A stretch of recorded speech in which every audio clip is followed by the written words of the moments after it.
Շնորհակալություն, հարգելի գործընկերներ, այս նախընտրական փուլում տնտեսական քաղաքականությունները վերածվել են եկեք լինենք չաղ ու բախտավոր վերնագրի։ Հնարավոր բոլոր, ինչպես պարոն Թունյանն է ասում, հեքիաթների շարքը հնարում են, որպեսզի քաղաքացուն ցույց տան ճանապարհ, թե ինչպես կարելի է հարկերից ազատվել։ Իրականում հակառակը պետք է անել, հարկային քաղաքականության մշակույթը մեր պետության ամենակարևոր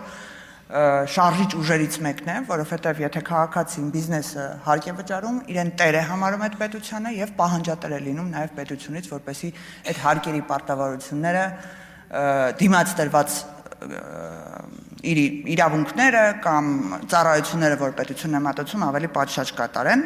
Եվ այս ընթացքում ստերի շարան են հորինել, չգիտեմ, 2000 բիզնես է փակվել, պետությունը հարկերը բարձրացրել է մինչև 10%, 2 անգամ բարձրացրել է։ Պարոն Թունյանի բերած վիճակագրությունը ասում է, որ մեր հարկային քաղաքականության փոփոխության արդյունքում շուրջ հարկ վճարողների 60%-ը վճարել է 1.5% հարկ, ոչ թե 10%, ինչպես հայտարարում են մեր ընդդիմադիր գործիչները։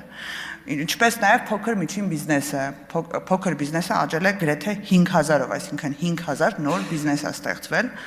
որոշները կարող են փակվել, որոշները կարող են ստեղծվել։ Եվ այս ամենի համատեքստում մի կարևոր նկատառում եմ ուզում անել, նաև այսօրվա նախագծի շրջանակներում, սիրելի քաղաքացիներ, սիրելի բիզնեսի ներկայացուցիչներ, դուք լսված եք պետության կողմից, դուք լսված եք հարկային մարմնի կողմից, որը իրականացնում է հարկային քաղաքականություն, եւ ձեր այն խնդիրները, որ այս ընթացքում վարչարարության տարբեր դժվարություններ էր առաջացրել,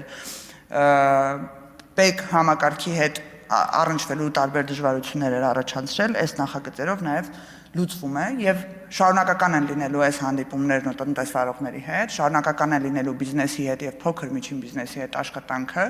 եւ նաեւ հորդորում եմ պարոն Հակոբյան ձեզ, որպեսզի շարունակեք այն քաղաքականությունը, որ փոքր միջին բիզնեսի այցելություններով, հարկային աշխատողների այցելություններով բիզնեսին ավելի լայն հնարավորություններ տակ եւ հեշտացնեք այն համակարգը, որպեսզի իրենք կարողանան օգտվել օրինակ ծախսերի նվազագրման հաշվարկման տարբերակներից։ Շնորհակալություն այսքանը։